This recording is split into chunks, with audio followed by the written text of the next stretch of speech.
ଜୟଜଗନ୍ନାଥ ପିଲାମାନେ ତୁମମାନଙ୍କୁ ମୋ ୟୁଟ୍ୟୁବ୍ ଚ୍ୟାନେଲ୍ ରିପୋ କ୍ଲାସେସ୍କୁ ସ୍ୱାଗତ। ତ ଆଜିର ଭିଡ଼ିଓରେ ପିଲାମାନେ ଦେଖିବେ କି +3 ଥାର୍ଡ଼ ସେମିଷ୍ଟର ପଲିଟିକାଲ୍ ସାଇନ୍ସ ଅନର୍ସର ମେଜର 6 ପେପର। ତ ମେଜର 6 ପେପର ଆମେ ୟୁନିଟ୍ 2ର 2 ମାର୍କ କ୍ୱେଶ୍ଚିନ୍ ଗୁଡିକ ଆଜି ଆମେ ଦେଖିବା। ତାହେଲେ ଆଉ ଡେରି ନ କରି ଚାଲ ପିଲାମାନେ କ୍ଲାସ୍ 2 ଷ୍ଟାର୍ଟ କରିବା ଏବଂ 2 ମାର୍କ କ୍ୱେଶ୍ଚିନ୍ ଗୁଡିକ ଆମେ ଆଲୋଚନା କରିବା। ତ ଦେଖ ପ୍ରଥମ କ୍ୱେଶ୍ଚିନ୍ ଦେଲା ପିଲାମାନେ ବାସ୍ତବବାଦୀ ତତ୍ତ୍ୱ କ'ଣ? ତ ବାସ୍ତବବାଦୀ ତତ୍ତ୍ୱ କ'ଣ ଦେଖିବା ନା ଅନ୍ତର୍ଦେଶୀୟ ରାଜନୀତିକୁ ଅଧ୍ୟୟନ କରିବା ପାଇଁ ବାସ୍ତବବାଦୀ ତତ୍ତ୍ୱର ପ୍ରୟୋଗାତ୍ମକ ଦିଗ ଉପରେ ଦାର୍ଶନିକ ହାନ୍ସ ମର୍ଗାନ୍ଥାଉ ଅବଧାରଣା କରିଥିଲେ। ତ ବାସ୍ତବବାଦୀ ତତ୍ତ୍ୱର କିଏ ଅବଧାରଣା କରିଥିଲେ ନା ହାନ୍ସ ମର୍ଗାନ୍ଥାଉ। ଏ ତତ୍ତ୍ୱ ଅନୁସାରେ ରାଷ୍ଟ୍ରର ସ୍ୱାର୍ଥ ଏବଂ ସ୍ୱାର୍ଥ ସାଧନ ପାଇଁ କ୍ଷମତା ପ୍ରୟୋଗକୁ ବିଶେଷ ଗୁରୁତ୍ୱ ଦିଆଯାଇଥିଲା। ଏ ତତ୍ତ୍ୱ କ'ଣ କହେ ପିଲାମାନେ ନା ରାଷ୍ଟ୍ରର ସ୍ୱାର୍ଥ ଏବଂ ସ୍ୱାର୍ଥ ସାଧନ ପାଇଁ ଯେଉଁ କ୍ଷମତାଟା ଦରକାର ବା କ୍ଷମତା ପ୍ରୟୋଗଟାକୁ ଆମେ କହିବା এই ତତ୍ତ୍ୱର ମୁଖ୍ୟ ସିଦ୍ଧାନ୍ତ। ଏହି ତତ୍ତ୍ୱ ବିଶ୍ୱାସ କରେ ଯେ କ୍ଷମତା କନ୍ଦଳରୁ ଅନ୍ତର୍ଦେଶୀୟ ରାଜନୀତି ସୃଷ୍ଟି ହୋଇଥାଏ। କ୍ଷମତା କନ୍ଦଳ କ୍ଷମତାକୁ ନେଇକି ମାନେ କାହାର କେତିକି କ୍ଷମତା ରହିଛି ସେଇ ଯେଉଁ ତାଙ୍କ ଭିତରେ କ୍ଷମତା ପାଇଁ ଯେଉଁ ଲଢ଼େଇଟାରୁ ହିଁ କ'ଣ ଅନ୍ତର୍ଦେଶୀୟ ରାଜନୀତି କ'ଣ ସୃଷ୍ଟି ହୋଇଥାଏ। ତ ବାସ୍ତବବାଦୀ ତତ୍ତ୍ୱ କ'ଣ ବୁଝିଲ ମାନେ କ'ଣ ରାଷ୍ଟ୍ରର ସ୍ୱାର୍ଥ ଏବଂ ସ୍ୱାର୍ଥ ସାଧନ ପାଇଁ ଯେଉଁ କ୍ଷମତା ପ୍ରୟୋଗର ବିଶେଷ ଗୁରୁତ୍ୱ ସେଇଟା ହେଉଛି ବାସ୍ତବବାଦୀ ତତ୍ତ୍ୱ। ତ ତାର ଗହଲ ପ୍ରବକ୍ତା କିଏ ଥିଲେ ନା ହାନ୍ସ ମର୍ଗାନ୍ଥାଉ ହେଲା। ତାହେଲେ ଦେଖିବା ନବବାସ୍ତବବାଦ କ'ଣ? ଦାର୍ଶନିକ କେନେଥ୍ ୱାଜଙ୍କ ଢାଞ୍ଚାଗତ ବାସ୍ତବବାଦକୁ ନବବାସ୍ତବବାଦର ଏକ ପରିଭାଷା ଅଟେ। ତ ନବବାସ୍ତବବାଦ ନିରଙ୍କୁଶ କ୍ଷମତା ଅପେକ୍ଷା ଆପେକ୍ଷିକ କ୍ଷମତା ଅଧିକ ଗୁରୁତ୍ୱ ଦିଏ। ସେ ନିରଙ୍କୁଶ କ୍ଷମତା ଅପେକ୍ଷା ସେ କ'ଣ ଆପେକ୍ଷିକ କ୍ଷମତାକୁ ଅଧିକ ଗୁରୁତ୍ୱ ଦେଇଥାଏ।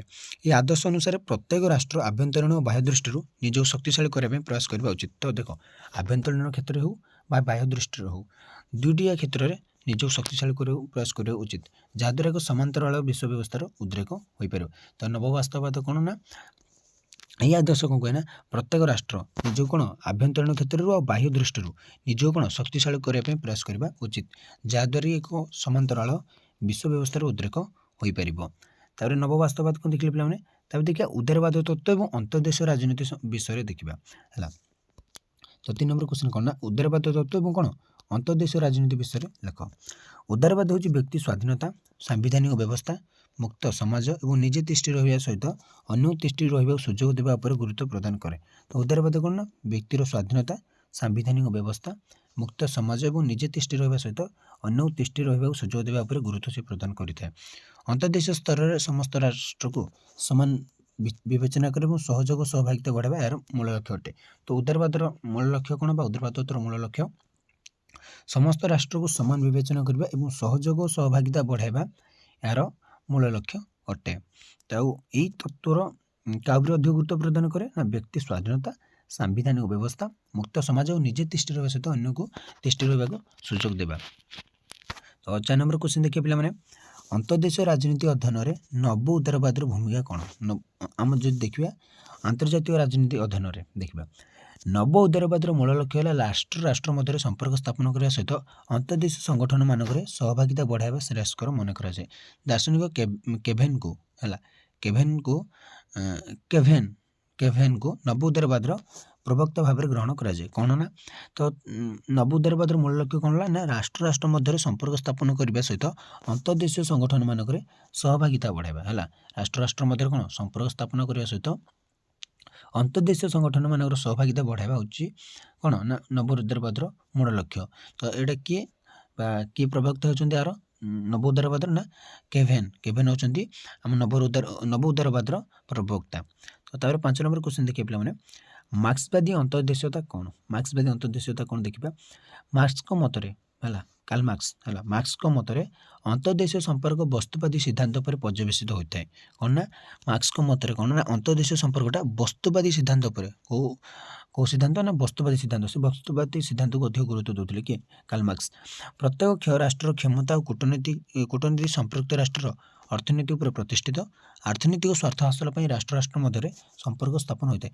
କ'ଣ ସେ କ'ଣ କହିଲା ନା ପ୍ରତ୍ୟେକ ରାଷ୍ଟ୍ରର କ୍ଷମତା ଓ କୂଟନୀତି ସମ୍ପୃକ୍ତ ରାଷ୍ଟ୍ରର ଅର୍ଥନୀତି ସେ ରାଷ୍ଟ୍ରର କ୍ଷମତା କିପରି ଅଛି ବା କୂଟନୀତି କିପରି ସେଇଟା କ'ଣ ସେ ରାଷ୍ଟ୍ରର ଅର୍ଥନୀତି ଉପରେ ସେଇଟା ପ୍ରତିଷ୍ଠିତ ହୋଇଥାଏ।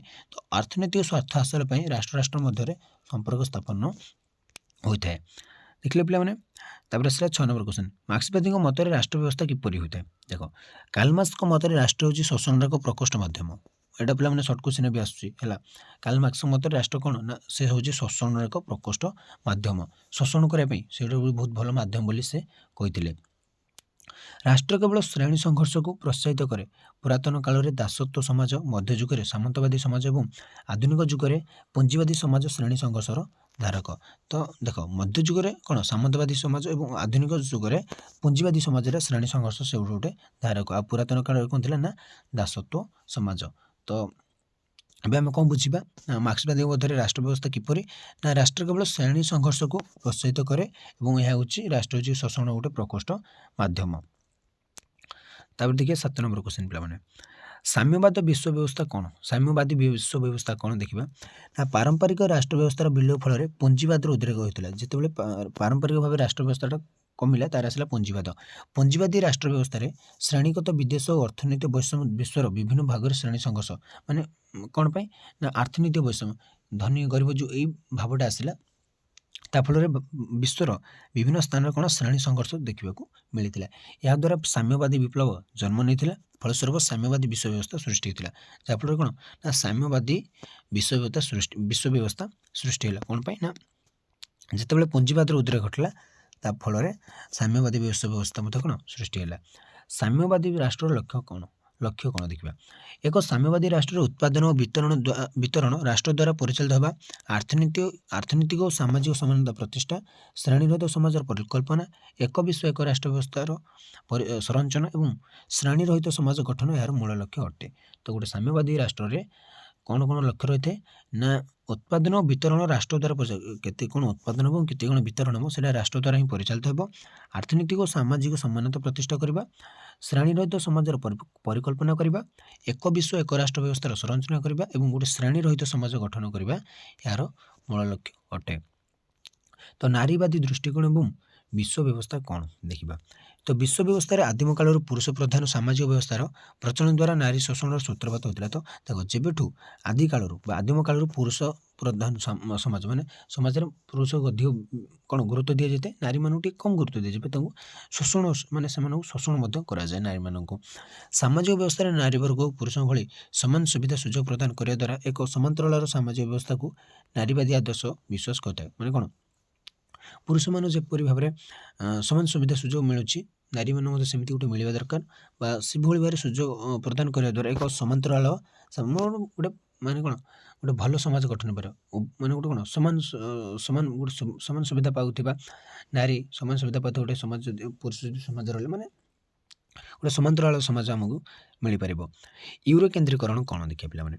ସାଧାରଣତଃ ବିଶ୍ୱ ବ୍ୟବସ୍ଥାରେ ୟୁରୋପ ମହାଦେଶର ରାଷ୍ଟ୍ରମାନଙ୍କର ପ୍ରଭାବ ସଦାସର୍ବଦା ଦେଖିବାକୁ ମିଳିଥାଏ। ତ ଯଦି ଆମେ ଦେଖିବା ତ ବିଶ୍ୱ ବ୍ୟବସ୍ଥାରେ ୟୁରୋପୀୟ ମହାଦେଶର ଯେଉଁ ରାଷ୍ଟ୍ରମାନେ ଅଛନ୍ତି ସେମାନଙ୍କ ପ୍ରଭାବଟା ଆମ ମାନେ କ'ଣ ସାରା ବିଶ୍ୱରେ ଟିକେ ପଡ଼ିଥାଏ କିଛି ନା କିଛି।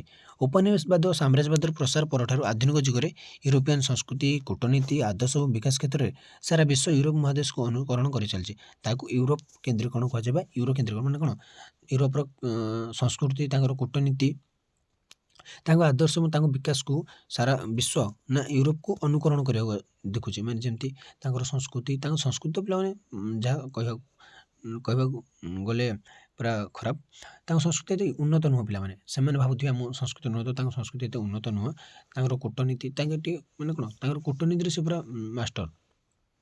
ତାଙ୍କ ଆଦର୍ଶ ତାଙ୍କ ବିକାଶ କ୍ଷେତ୍ରରେ ହେଲା ତ ତାଙ୍କୁ ଦେଖିକି ସାରା ବିଶ୍ୱ ତାଙ୍କୁ ଅନୁକରଣ କରିବାରେ ଲାଗିଛି। ତାହାକୁ ୟୁରୋପ କେନ୍ଦ୍ରୀକରଣ ବୋଲି ଆମେ କହିପାରିବା ବା ଯାହାକୁ ଆମେ ସର୍ଟରେ କହିବା ୟୁରୋ କେନ୍ଦ୍ରୀକରଣ। ବୁଝିପାରିଲ ନା ପିଲାମାନେ। ମାନେ ୟୁରୋ କେନ୍ଦ୍ରୀକରଣ ମାନେ କ'ଣ ବୁଝିପାରିଲ ନା ସାରା ବିଶ୍ୱ ୟୁରୋପକୁ ତାର ସଂସ୍କୃତି, ତାର ଆଦର୍ଶ, ତାର କୂଟନୀତି ଏଗୁଡ଼ିକୁ ଦେଖି ଅନୁକରଣ କରିବା ଲାଗିଛି। ତାହାକୁ ଆମେ ୟୁରୋ କେନ୍ଦ୍ରୀକରଣ ବୋଲି କହିବା। ତ ଦେଖିଲେ ପିଲାମାନେ ଆମେ 2 ମାର୍କ କ୍ୱେଶ୍ଚନ୍ ଗୁଡ଼ିକ ପ୍ରାୟ 10ଟି ଥିଲା। ତ 10ଟି ଯେଉଁ ପିଲାମାନେ ବହୁତ ଇମ୍ପୋର୍ଟାଣ୍ଟ 2 ମାର୍କ ଗୁଡ଼ିକ ଥିଲା ବା 2 ନମ୍ବର ବିଶିଷ୍ଟ ପ୍ରଶ୍ନ ଗୁଡ଼ିକ ଥିଲା। ତ ତାପରେ ଆମେ ଦେଖିବା ପିଲାମାନେ 4 ନମ୍ବର ବିଶିଷ୍ଟ ବା 5 ନମ୍ବର ବିଶିଷ୍ଟ ଏଇଟା 4 ନମ୍ବର ବିଶିଷ୍ଟ ହେଇଛି। ତ ଆମେ 5 ନମ୍ବର ବିଶିଷ୍ଟ ପ୍ରଶ୍ନ ଗୁଡ଼ିକୁ ଆଲୋଚନା କରିବା। ରହୁଛି। ଜୟ ଜଗନ୍ନାଥ।